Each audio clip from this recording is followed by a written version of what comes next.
सबसे ज़्यादा जो है संख्या में बुद्ध के उन वचनों का, उन नियमों का उल्लंघन करते हैं। जैसे हम लोग इकट्ठा होते हैं तो महापुरुषों के जन्म दिवस के अलावा हम लोग एक महीने में 4 दिन बिहार में मनाते हैं। ये 4 दिन महीने में 2 अष्टमी, अमावस्या और पूर्णिमा, इन चारों दिनों को उपोषण दिवस कहा जाता है। और उपोषण दिवस का नियम, अगर आप उपोषण दिवस का आप पालन नहीं करते हैं तो बुद्ध वचनों का जो है आप पालन नहीं करते हैं, बुद्ध वचनों की अवहेलना करते हैं, बुद्ध के विचारों की अवहेलना करते हैं। और बुद्ध के विचारों की हर धर्म के लोग, उन्होंने हफ्ते में 4 दिन बनाया, 2 अष्टमी, पूर्णिमा और अमावस्या। इसके बदले में दुनिया के हर धर्म के लोगों ने उसको रविवार कर दिया, हर रविवार। इस्लाम धर्म के लोगों ने हर शुक्रवार कर दिया। इसी तरीके से हर धर्म के लोगों ने एक एक दिन निश्चित कर दिया। और निश्चित ही नहीं किया, जो तथागत बुद्ध ने 4 प्रकार के मानों में जो बनाया था कि भिक्षु और भिक्षुणी, उपासक और उपासिका, ये 4 प्रकार के लोग, 4 प्रकार के लोगों का ड्रेस था।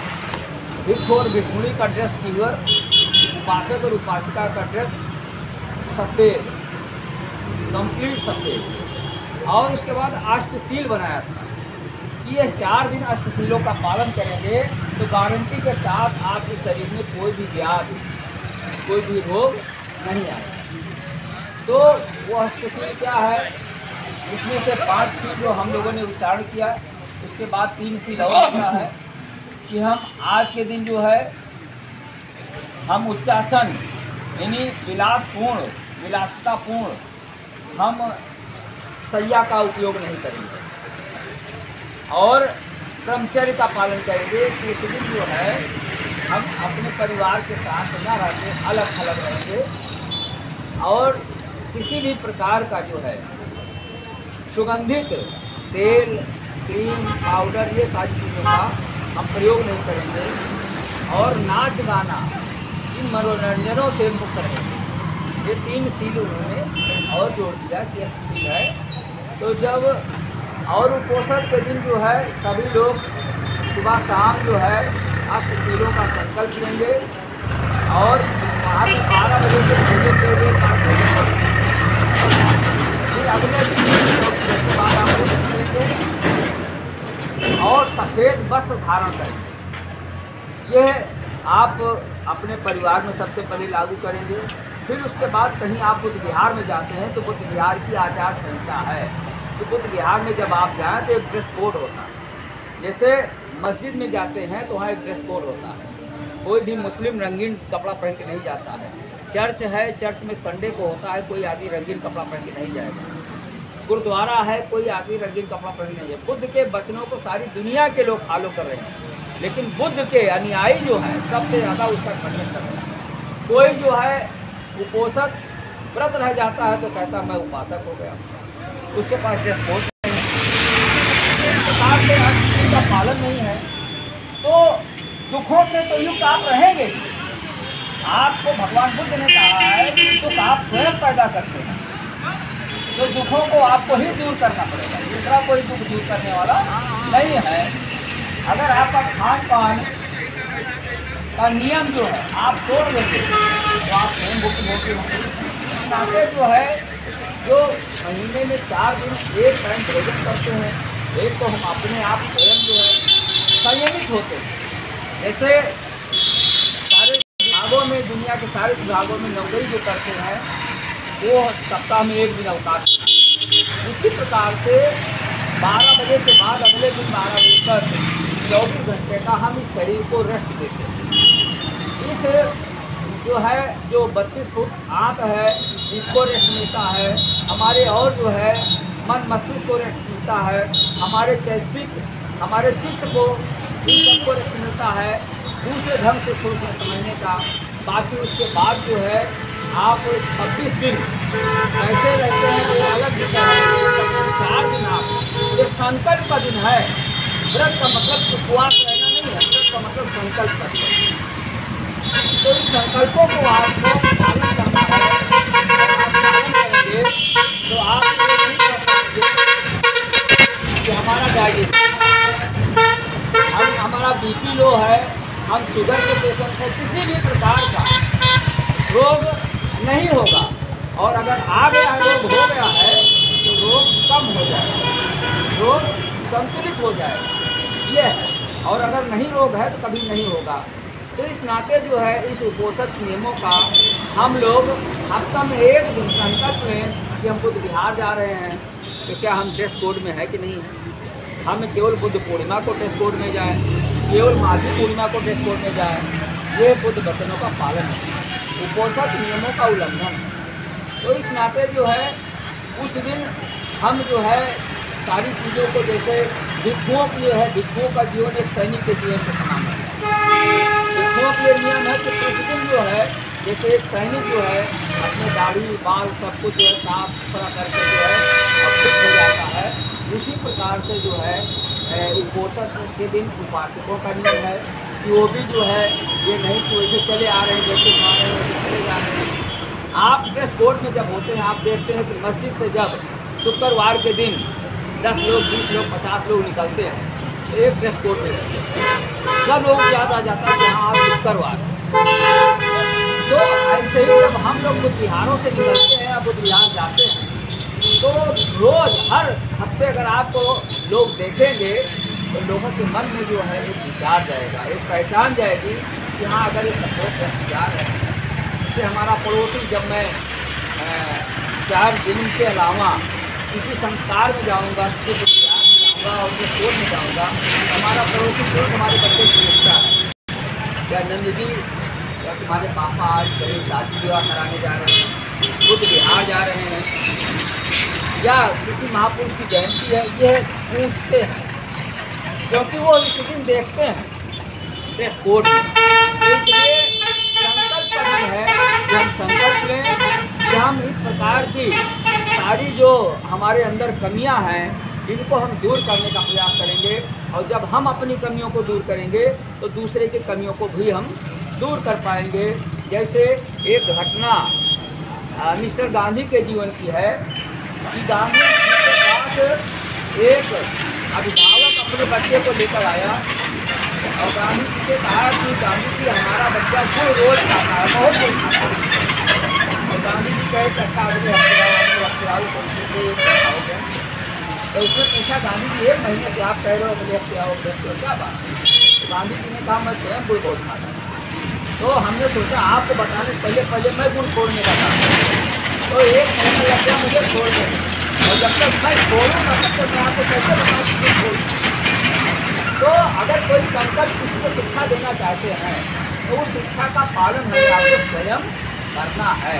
हम बुद्ध के अनुयायी हैं, बाबा साहब के अनुयायी हैं, इनके विचारों का प्रचार प्रसार करना हमारे जीवन का प्रमुख कदम है। तो इस नाते यह कार्य हमको करना है। ये उपोषण दिवस का जो है महत्व है, मर्मज्ञ है कि हम इस चीज़ को जानें।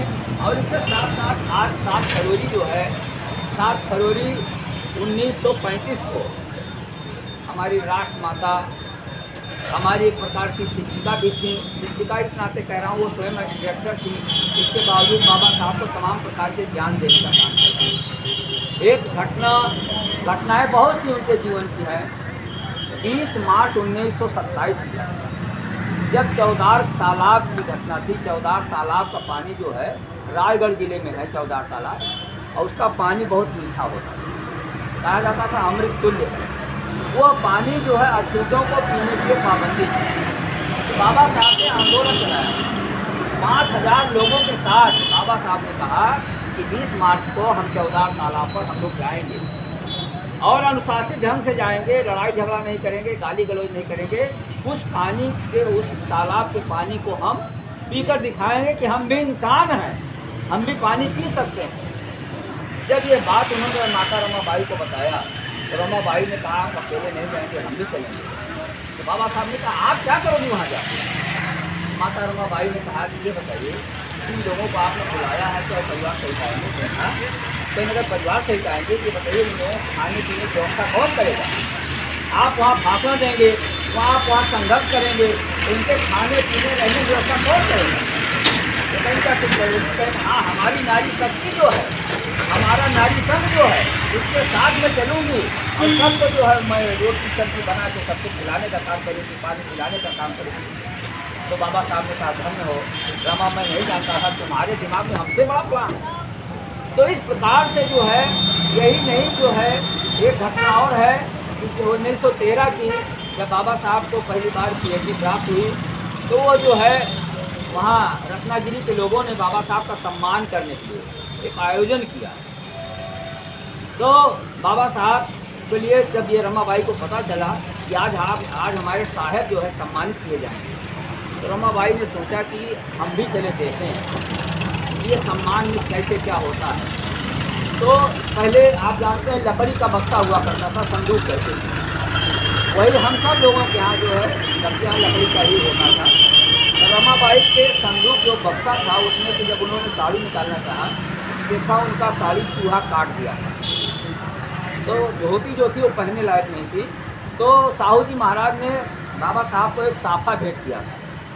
जब उनको जो है उसका जो है एक साप्ताहिक पेपर निकालते थे, उसका इनको संपादक घोषित किया था और कहा था कि आज से जो है आप इसके मूक नायक पेपर आप लोगों को मालूम होगा।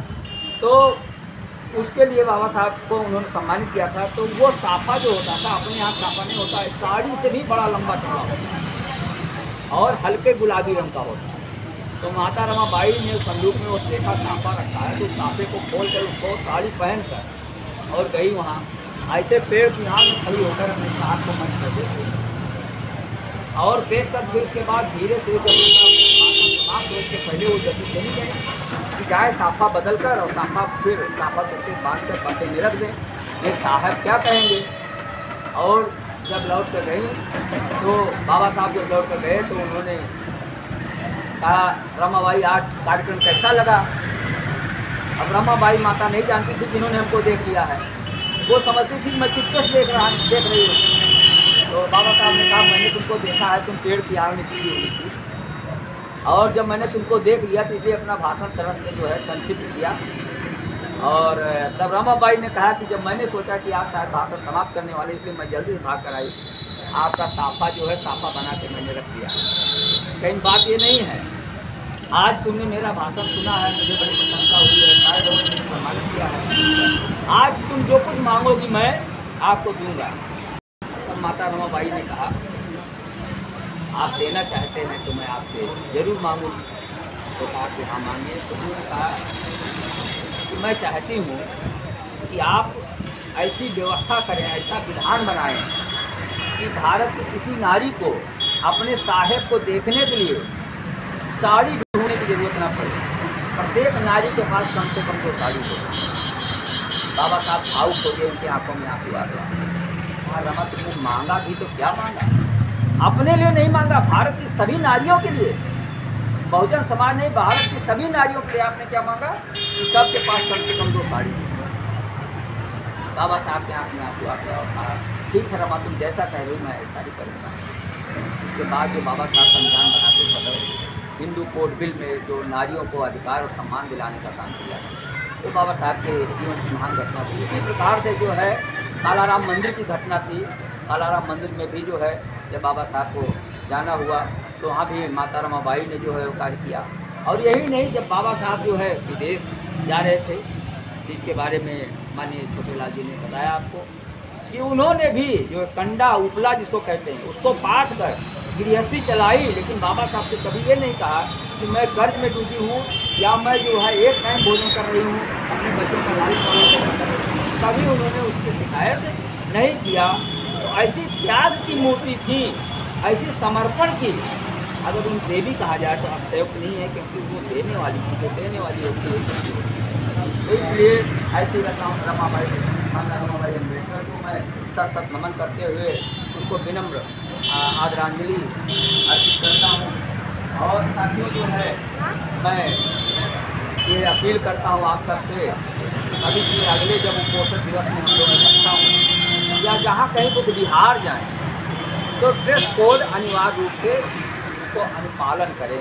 इससे क्या होगा, अपने मन के साथ साथ आप चाहे जितना सस्ता कपड़ा, सूती कपड़ा, सफ़ेद, चाहे कुर्ता पजामा जैसे आप पहनिए, अगर आप पैंट टी शर्ट नहीं पहन सकते हैं तो पैंट टी शर्ट पहन सकते हैं, मतलब सफ़ेद ड्रेस कोड हो और सस्ते सस्ता हो, क्योंकि हफ्ते में रोज़ पहनना है, रोज़ नहीं पहनना। रोज़ पहने तो बहुत अच्छी बात। आप तो रोज़ पहनने वाले नेता कहे जाते हैं। जो सफ़ेद पहनता है उसको लोग नेता कहने लगते हैं कि सफ़ेद रोज़ पहनना चाहिए। तो कम से कम हफ्ते में एक दिन हम लोग पहन कर आएँ और जाएँ, तो इससे खुद को होगा और दूसरों को भी हम प्रेरणा देंगे, दूसरों के लिए प्रश्नों का उत्तर बनेंगे। क्या वास्तव में आज पटाखे अपनी सफ़ेद ड्रेस में जा रहे हैं, कहाँ जा रहे हैं, क्यों जा रहे हैं? हो सकता है आज नहीं कल कोई आपसे जरूर पूछे कि कल आप सफ़ेद क्यों पहने।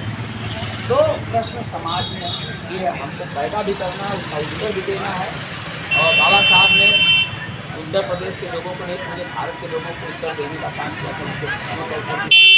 हम लोग अपने समाज के लिए ही उत्तरदायी हो जाएं, ये बहुत बड़ी बात है। इससे ज़्यादा प्रश्न करते हुए इसलिए अपनी बारी को विराम देता हूँ।